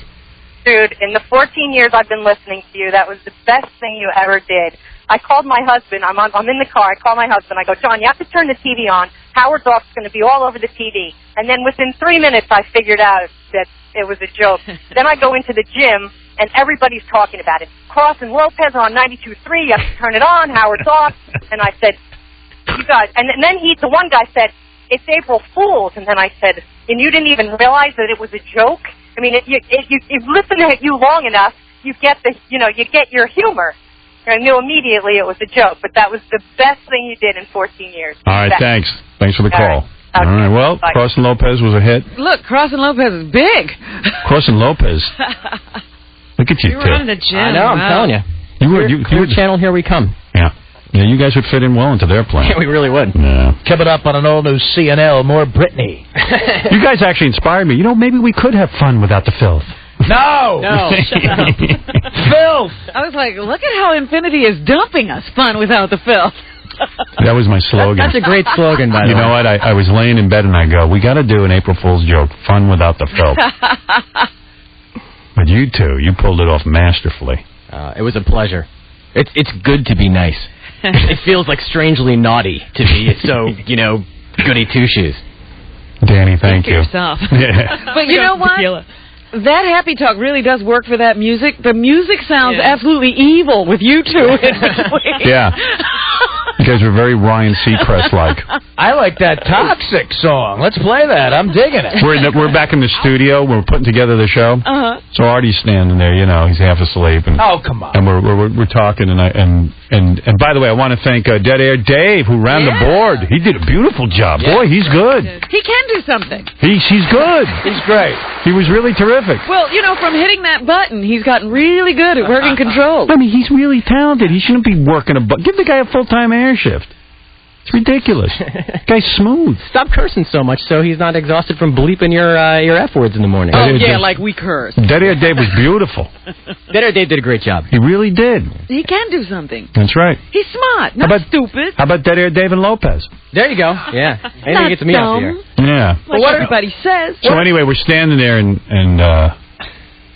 Dave says to me, well, what Britney Spears song do you want to play? And I go, well, what about and Artie goes, yeah, don't play any of the bad Britney Spears songs. You need a good one. Yeah, Rob almost messed up there when the person requested Britney. He was like, ugh. So Fred goes, just play anyone. Who cares? I like her early stuff before she got commercial. Yeah. What is it, Scott? Hello. Hey. Hi, Howard. This is Scott from StopFCC.com. Yes. I just want to tell you that in addition to me being totally surprised this morning and really switching the channel about 5 times looking for you, I had more signatures on the StopFCC.com petition this morning than I have in any morning so far. Wow. Yeah, but you So I'm see, really supporting you. that's really good to hear. Justin, go ahead. Hey, Howard. Hey. How's it going? What's up? Man, I tell you what, that was a hell of a joke. Yeah. I was coming in today, and I always listen to you when I get off work coming in. But I started hearing all this stuff. I was like, oh, no, I had to come in and call and about to raise some cane. Lopez, what's this crap? Who's Lopez? Lopez. Josie. Yeah, Howard. Hey now. You're a genius. That's all I have to say. I woke up, put on your show. My world ended, and I said, and then I figured out it was April Fool's, and I said, you guys are like Orson Welles. Remember the end of the world thing? There was a War of the Worlds vibe in the studio. Yeah, it was. It really was. It was the end of the world for me when I heard that you guys went off the air, but it was great. It was genius. I love you guys. Now, you guys should have said Martians have just attacked. You guys said anything. Yeah. Thank you, Josie. I take direction from one person under protest, but two's out of the question. Well, anyway, thanks you guys for getting up early and doing that. That was a pleasure. Thanks. You guys were great. Yeah. And thank you to Dead Air Dave for running the board so well. Yeah, he was good. How about the editing ability of... Well, we were shocked. You know, I haven't really been in radio for the last 15, 20 years. Right. I just sit here and do this dumb show. I was listening to them hit the elements. I was like, man. Not only were they smooth, but Dave was in there taking phone calls, and then he would, while he was playing the music, was editing the phone calls. Yeah. Oh, the modern things. And I was like, how are you doing that? Unbelievable. I was blown out. I've been here for 3 years. I just found out where the volume is on my headset. But even that rat-a-tat-tat of the rhythm of a show like that, you know, all the commercials coming in. When Yeah, it was nice. It was amazing. I was nervous. It made me nervous. I was nervous for Dave running the board. We should thank our imaging guy, too. He created all those elements yesterday. Yeah, that was good. There was like 10 of them. Where are those low And they were really lame. They were good. Actually, the start of the show was great. He's a little too good at that. It's a little terrifying. He was ready to step in. Oh, man, that was good. Oh, well, thanks for a memorable morning, Howard. All right, guys, thanks. Thank you. You got it. Help yourself to the green room breakfast that we put out there. That Tom put out for you. Boy, that is an April Fool's joke if that happened. Yeah. Thanks, Danny. Thanks, Robert. I mean, Chuck Roast. He's a good dude. Thank God this isn't a TV show. People get a load of Danny, and we will be off the air. But I really did. I was like, oh, this must be what it's like to listen to Ryan Seacrest. Yeah. Boy, that was good. I mean, the fake headline contest. Yeah. Yeah, that was funny. That was really good. Hey, Bill, you're on the air. Hey now. Hey, now. Hey, Howard, I'm here in San Diego, and, you know, they think it's a joke, but we haven't heard you in a while in San Diego. You've been off the air here. Yeah. Well, let me tell you something. You know, a lot of people said, oh, you know, hey, it was a good joke. But we're not on the air in 6 markets, and you know what? I got to tell you something. There were like 6 really great articles that would have to be read in full if I really, you know, took the time to read them. And I'm just afraid it gets really boring when we're on the air and I start reading one of those long-winded articles and some of the stuff is repetitive. Well, that's what I was thinking. That is a much better and more entertaining demonstration Of what? we just did of what's happening than reading those articles. Yeah. But if you do want to read the articles and take, like, you know, a half-hour time, just go to howardstern.com. We've put as many as we can up there, and I think there's 7 new ones on there. And one of them is the letter that the senator just sent back to Mel. I should read that on there. That I want to hear. I want to hear when Senator Brownback. Oh, my God. And I started composing a letter to Senator Brownback last night, and I want to really send it. Why don't you? Well, because, the company's got attorneys, and they're fighting this, and they don't want to rile people. He's riled. There's no calming him down. Yeah, wait, I'll read you my letter. Hold on, what's today, Thursday? Yeah. This is the letter I started and when I fell asleep. Well, I actually had to go watch American Idol. Oh, jeez. Hey, some things are important. Hey, if you're just waking up, we did a really kind of cool April Fool's stunt for the first hour and a half of the show, hour and 15 minutes, where our program director, Robert Cross, and one of the jocks here, Danny, yeah, became Cross and Lopez, and we made it like we were thrown off the air for April Fool's, and it was really kind of cool. They were really good at it, too. Awesome. Yeah, it's amazing that people can do that kind of radio. Yeah. And then our production guy. I was going to try and approach one of those old CBS FM announcers. Like one of those crisp-speaking guys? Well, like Dan Daniels or something like that. And then Tom reminded me that Robert Cross, he said, he's one of the best jocks I've ever heard. So I said, okay. And I said, well, we need a woman. And then I was thinking it'd be funny if you stayed with the show, but then no one would buy that. Right. So then we got Danny, who I nicknamed Lopez. But Tom probably thought you meant he'd have to pay some money. That's why Robert Cross is one of the best in the country. He is the best, and he is free. And I don't have to pay his after minimum wage. I didn't here. I'm getting stupid. I didn't even realize that's why. Yes, that's what he was thinking. And that's where he walks in the door and goes, I would have paid. It was weird standing there watching them do it, too.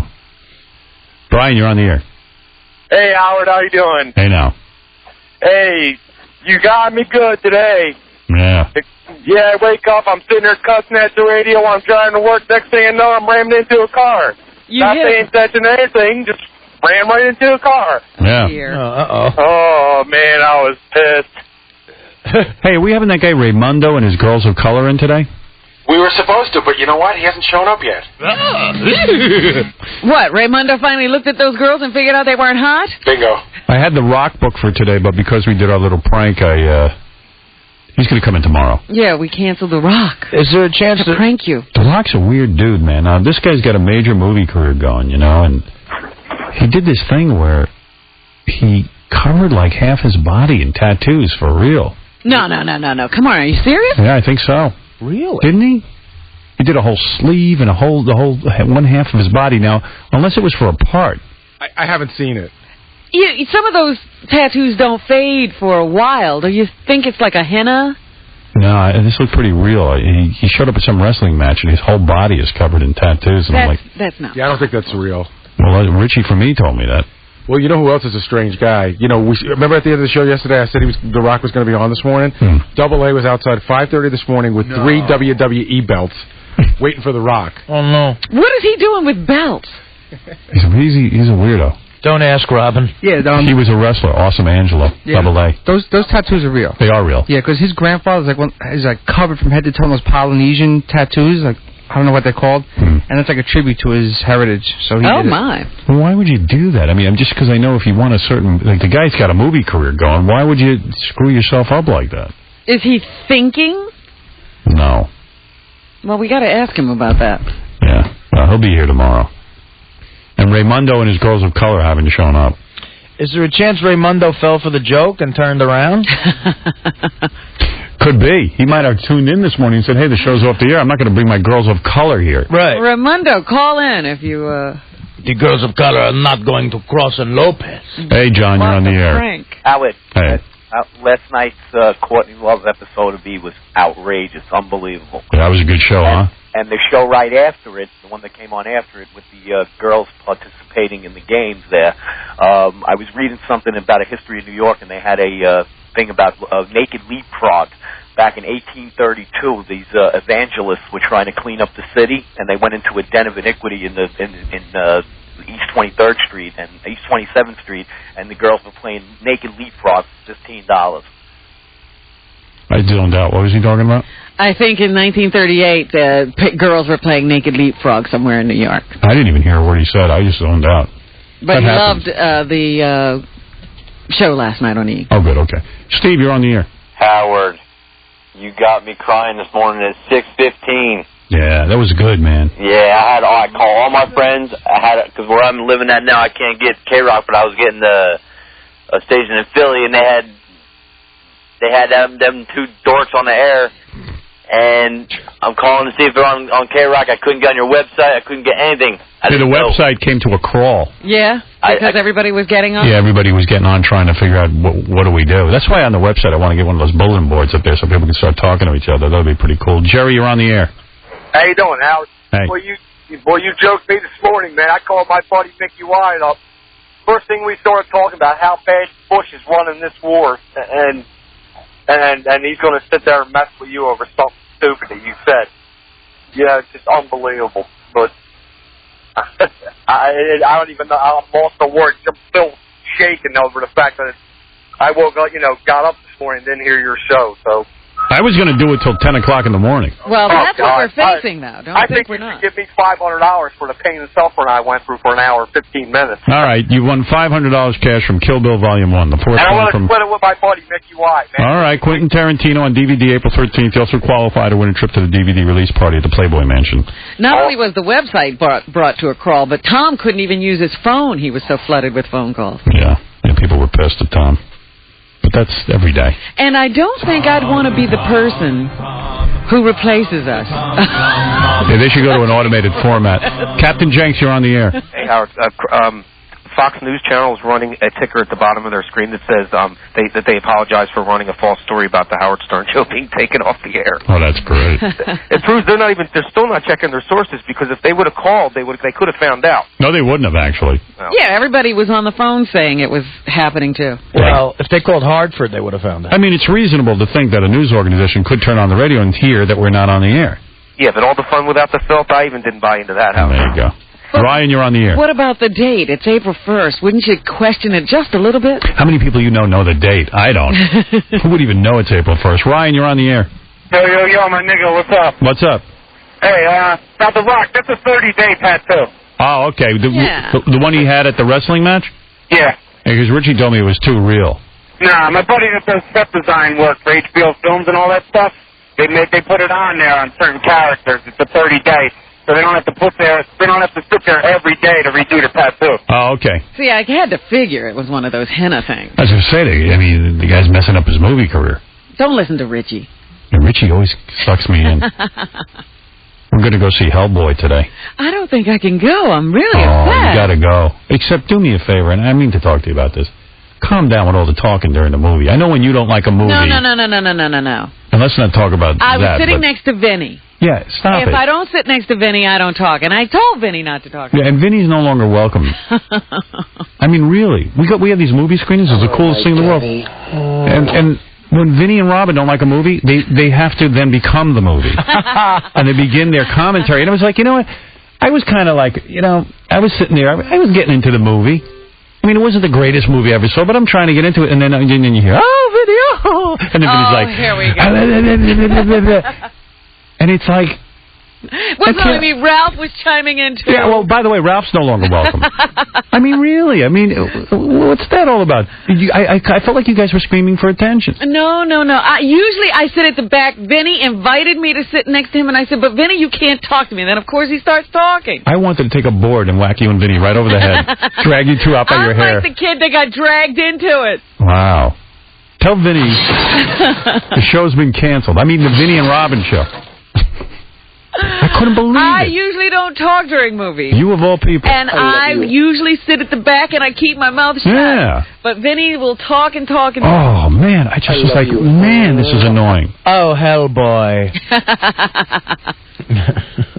Everyone's like, oh, this sucks. And then, meanwhile, 5 minutes earlier, I don't know who I turned to. I turned to someone and I said, it's not so bad. You fell out of the loop. Yeah. What's that, Hellboy? I'm bringing a stun gun to that Hellboy if anybody gets out of line. Well, I won't be there. They can't All talk right. to me. I'm going to tell everyone I threw you out. You see, Robin's gone. You better not say anything. Because I said to Ross during the movie, hey, Ross, what's with Robin and Vinny? He's like, I don't know. Meanwhile, Ross is sitting there quietly on his BlackBerry during the whole movie, which is fine. Oh, he was talking to somebody who wasn't there. Yeah, he was quietly talking. But everybody was talking. Wow. Hey, Rick, you're on the air. Hey, Howard. I got to tell you, this morning I'm listening to this thing, and I'm like sick to my stomach. I turned the radio off. I got no interest in these two at all. Yeah, Cross and Lopez. Yeah, and then all of a sudden I'm thinking to myself, you know what? I got some newfound respect for Tom Chisano, because he could have found anybody to, another Howard sound-alike to put on the radio. Right. But instead he purposely went out and found the lamest two people he could have found on the planet. We were having these mad discussions while we were playing the Britney Spears music. I'm talking to Bob Cross and Danny, and I'm going, well... Does Rob go by Bob now? Did I say Bob? Yeah. I don't know what... You know what? I don't even call him anything. I call him Chuck Rose. I don't know what to call him after listening to you. I know. It's like, I don't know if he's Robert. I don't know what he is. But like, we're having these really funny discussions about what we should talk about. Mm-hmm. When they come out, and then we started like planning stuff, but it sounded so gay. You couldn't even; those were topics you wouldn't even touch. There were topics we wouldn't touch because we knew everyone would know it was an April Fool's joke, Oh, I got to tell you, dude, you really had me going. Good. All right, so it worked. That's good. Thanks. Have a great day, man. Yeah, it was pretty cool. When they played that Clay Aiken song, that made me shiver right down to my bones. I said, that's what America's become. See, I didn't actually get to hear it because we were in there discussing everything. But I listened to how everything was going. Yeah, it must have been cool. And I was just like, that is just horrible. Yeah, Dave, you're on the air. Hey, Howard? Yeah. Listen, man, as soon as I heard all the news this morning, I just totally canceled all my tickets, my reservations down to Vegas. Oh, no. Don't do that. We'll be in Vegas May 11th, 12th. You're killing me. May 11th, 12th, and 13th. And not only that, Howie, I got chest pains still. Yeah, it gave me chest pains, and I was in there, doing it. Man, I'm you know what? I just pray to God that you don't go anywhere, man, because you make a lot of people laugh, and we can't live without you, buddy. Thanks, man. All right. I was so recommitted to what we do. I was like, we ought to just get on the air and say the F word. Yeah. There you go. Yeah, dude. Don't forget the Cross and Lopez show live from Vegas, May 10th. Yeah. They'll be there. I tell you what, I can't wait to go to Vegas. I am jonesing for Vegas. Yeah, me neither. I'm gearing up. I know you are. I'm gearing up. I'm in a card game Friday night. I was just hearing about the card game. Yeah. Thanks for not telling me. It's not my card game. I got invited late. I thought it was all about you. No, I got invited to it. These guys have a regular card game, and I want to get in on it. What is it? Do you play poker? Is there going to be a Scores Girl waitress? Oh, there is? Yeah, I know more about it than you. I don't know anything about that. Yeah, they decided that having to get up and get your food is like a real hassle. It breaks the flow of the game when you're playing. And they said, well, maybe we'll have a waitress come and serve us from Scores. Yeah, it's like 10 guys. We each put up $400. I thought it was 500 to stay. Is it? I heard it was 4, but that includes the price of the food, but it's just like pizza and soda and beer because we're men. Oh, that sounds great. Yeah. Right, just guy food. You can't get it on this, Artie, because it's already a predetermined amount of people. You mean Artie's not going to be there? No. I don't think he's in on it. When is it? Friday, right? Oh. You should have been. It's a tournament. And it's like you put in the money, and then it's winner take all. Are you working? I have a gig in Albany anyway. I couldn't get you into the game anyway because I'm special guest. You're gonna do. You're being sponsored. I'm being sponsored. So wait, it's a $400 buy-in, and then is it Hold'em? Yeah, Texas Hold'em. Texas Hold'em. That sounds like fun. And they got a dealer. So we got to do that again. We'll do it again. It's really cool. Yeah, it sounds like fun. I was like, geez, I wasn't invited. I feel gypped. Well, people don't want you there. They heard about your behavior at the movie. The only chick allowed is the Scores waitress. I would waitress. I'm excited. Who's the? I love that there's a Scores waitress. I don't know if that's true. That's the rumor I heard. Yeah. Well, it's a good rumor. It's awesome. Said, boy, that's a real man's night. And pizza.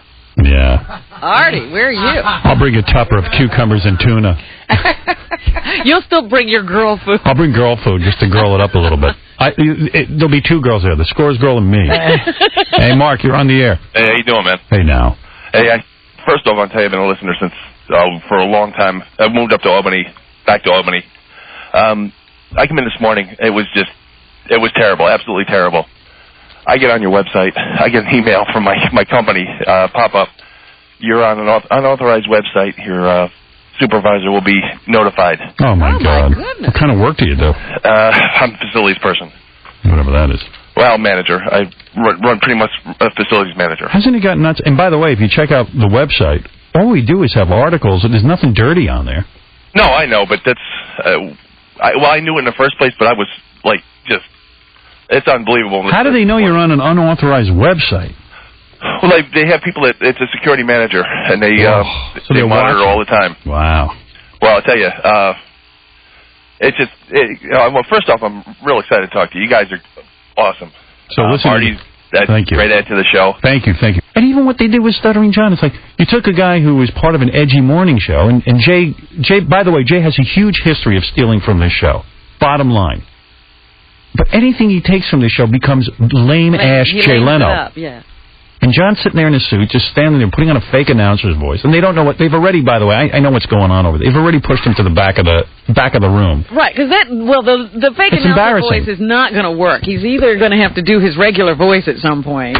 I know guys who write for Jay Leno, and they go, we don't even understand what he's trying to do. He's trying to somehow get an element of your show, and it's just not working. And it's embarrassing for the Tonight Show, and it's embarrassing to John. I mean, it's not embarrassing to John. John's getting paid. He doesn't care. But, my point is, it's... But it's almost like now he's doing a parody of Stuttering John. Yeah. It's weird. It's just bizarre. I have a friend who worked on the Rosie O'Donnell show when they were around, and Jay was screaming his head off. They tried to hire someone from the Tonight Show. He's like, what are you doing going after my people? Mr. America, how everyone shares everyone. So, he's a guy, and he pretends he doesn't know what he's doing. I'm not stealing from you. I'm stealing from Steve Allen. By the way, did you see the tape of Michael Jackson on Capitol Hill?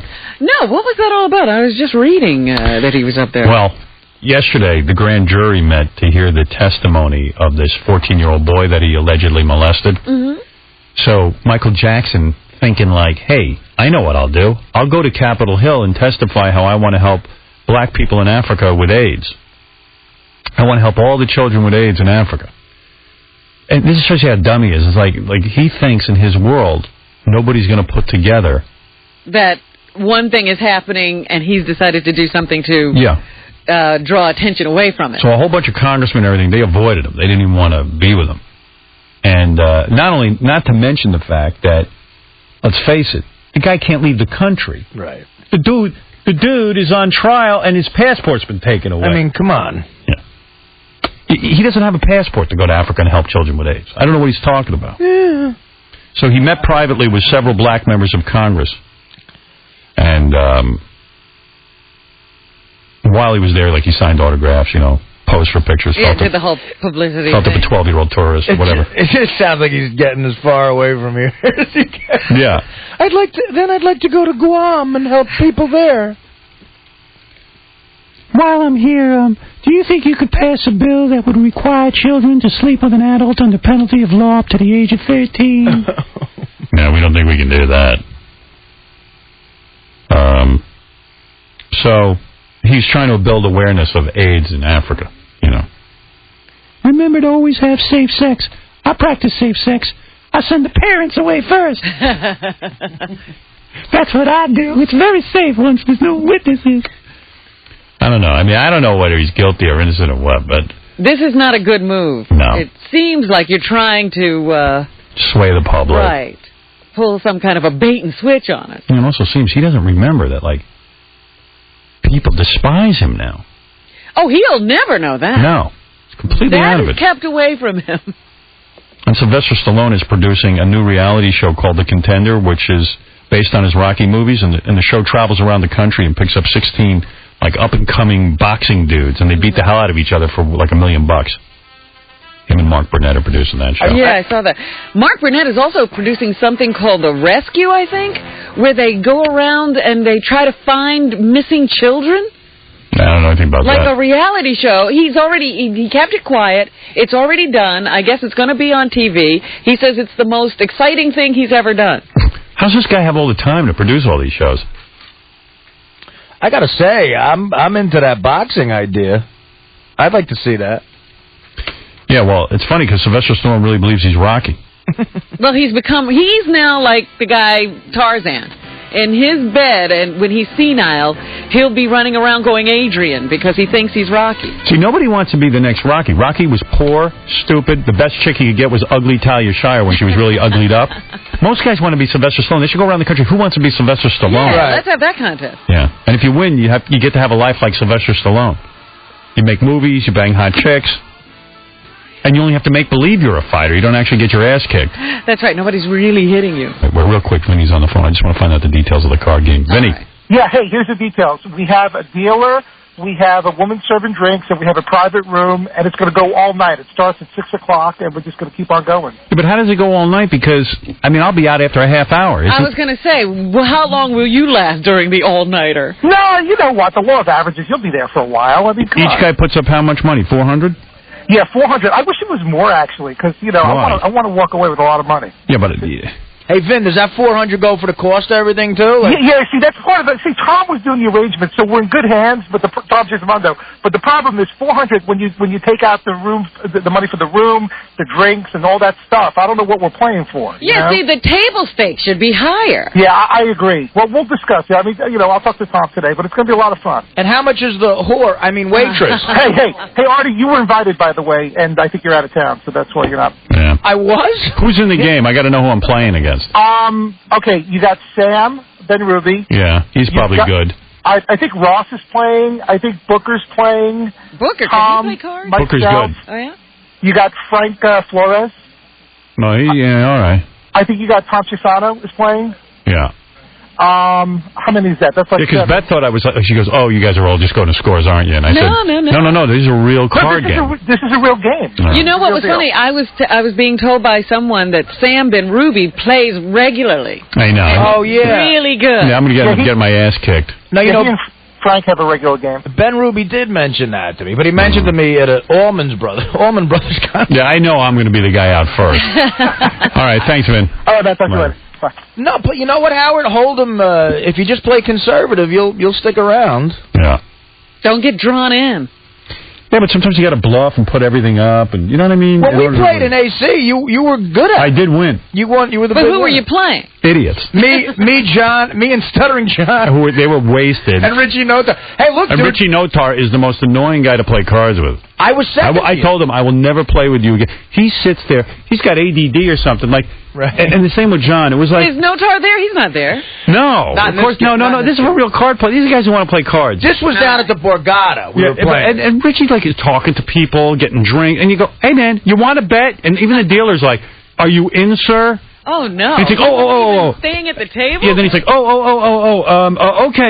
And you know, and then you have to tell him where you are in the pot. Yeah. And then I'm watching him every minute because I know he's not anting, and it's like a whole thing. And I'm just like, I want to play with guys. I just want to be in one card game one time in my life where there are guys who are into it. Well, you know what Sam Ben Ruby said? He said, you know what? This is just one of those games where we wanted to get together, a bunch of fun people, and you know Tom is going to be there. We were trying to have it on a day we knew Tom was out of town. Ooh. Yeah, why Tom? Because they didn't want to invite Tom. Yeah, why are we having him? He's not a great card player, but he's so serious. Who wants Tom there? But if he's serious about the game, fine. But they say he gets really competitive. It's not fun with Tom. I know. He wants to win every hand. Gets pissed if he doesn't. You know, that's not true. The best part about the Borgata game, though, is remember when John thought he had a straight? He's a moron. You're just laughing. That idiot. It's just me and him left in the game.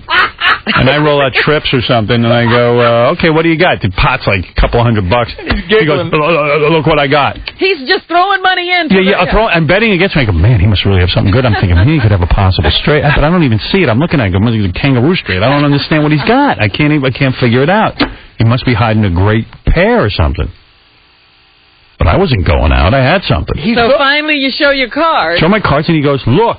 And I go, well, what do you have? He goes, well, I got a pair over here, and I think I got... He thought he had a flush. He goes, I think I have a flush. And I go, you have nothing. He thought a club was a spade. That's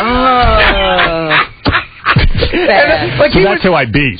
He was betting and laughing while he's betting, so we're all folding because he's betting so much, but Howard stayed in because he had a good hand. So when we're folding, John's like, yeah, get out all the pikers. like giggling and got nothing. Yeah, I don't think that'll be going on at this game. No. You're really going to have to know what's in your hand. Yeah, you might have to pay attention. All right, we're going to take a break. We'll be back right after these words. Yeah. Hey. Hey, man, you can't get thrown off the air, man. That will dump you 2 minutes after you're gone. Hey, maybe. Sal. Is that who that is? Yeah.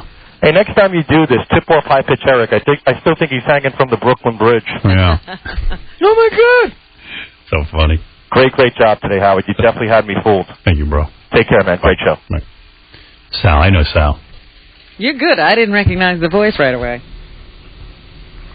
Well, if it's a comment about Gary with his teeth and lips, or a comment about Beth not loving me. It's Sal? It's Sal. Oh. You got to know. You just go. I Just say didn't Sal. realize. That's a Sal. I know the Gary connection. I didn't realize he was on the whole Beth thing, too.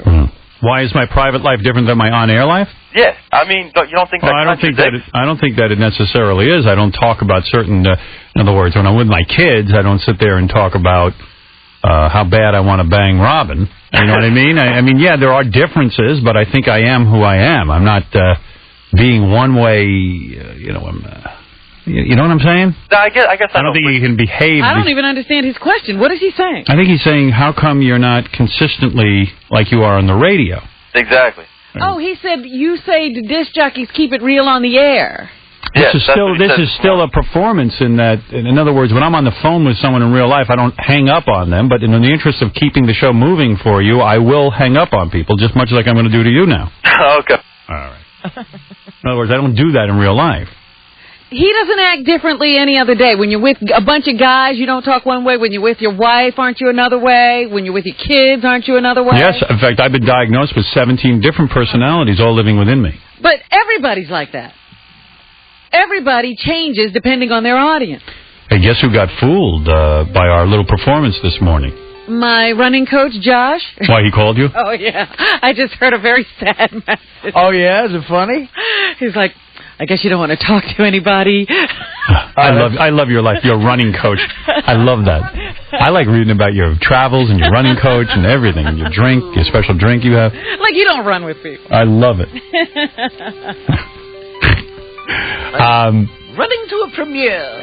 Guess who else got very upset? Who? Beside your running coach. Kelly from Regis and Kelly. Oh, you're kidding. I love her, man. Oy vey. You're in love with her? Yes. Yes. Well, Look how I that would affected change. my darling. I tell you, I like that broad. She wasn't happy. Now she's happy again. I'm so happy she's just so much, having so much more success than Kathy Lee. She is hot, man. What was that? Gary said she was interviewed. I got to get a tape of this on some like nighttime program. Uh-huh. He said she was smoking hot. And I've met her in person. I'd like to smack her husband over the head, drag him into a closet, tie him up, and then bang. You're ready to kill him just to get Yeah, her. I think I'd have to kill him. She was on Dateline on Sunday night. She was on the set of her show, but sitting on the couch. And you know when a hot chick like sits on her feet? You know what I mean? She She like curls him up under curls her. them up on her feet, and then... Wait, was she wearing shoes? No, I don't think so. What was she wearing exactly? I don't remember. Was it a low-cut top with like a little miniskirt? You know what? I focused in on her face. Her face just looked so beautiful, and her hair was like perfect, and she was sort of trolling it. They were asking her about that guy that's on her show because he's the patron saint who jumped the shark. Yeah. And she started talking about how she never knew anything about it. She doesn't own a computer, and that just made her hotter. She's like, I don't know how that whole computer thing works, and she looked really good. Yeah. Yeah, if Baba Booey couldn't get past the face, that face must be something. Yeah. She really is so cute. When she tucks her feet like under her ass. That was hot. But was she wearing a skirt? No, it wasn't a skirt. It's pants. Yeah. But she was shoeless. I think so. Oh, that's kind of hot. Everything's hot to dudes. You guys are really in bad shape. it's not hot when she vomited on the guy interviewing her. Was it hot? Boy, was that hot. That must have been hot. Yeah. She didn't know about computers, and that was hot. But in all fairness, when Star Jones sits on her feet, it's not hot. It's really weird. Like Beth. Star Jones can't sit on her feet. Yeah, how's she going to do that? Yeah, Star Jones will sit on your feet and put them to sleep permanently. Stem cell research wouldn't save those feet. Did you see that article in the paper this morning? What she ate at her engagement Yeah, party? it's on page 6. What'd she eat? Everything. Blue cheese stuffed fried chicken. I thought she had her stomach stable. Well, it's not stopping, but it was Blue cheese stuffed fried chicken. That was just one of the things she Who dreamt that up?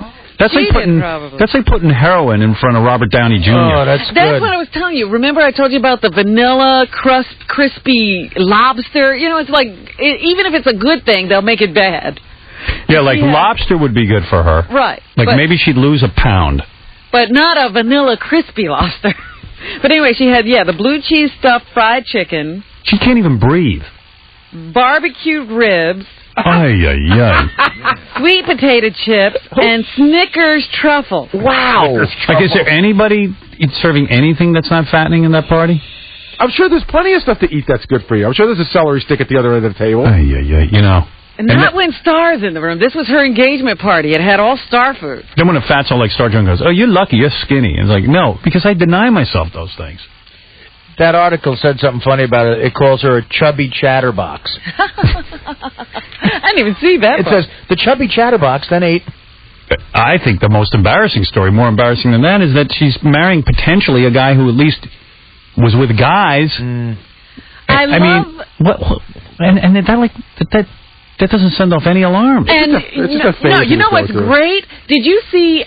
We were looking at it in here. They had Barbara Walters talking about the engagement party, so they're all supporting it. They're all watching enablers. This woman self-destruct. Not one of those so-called honest women said to her, "Aren't you girlfriends?" We should play that clip.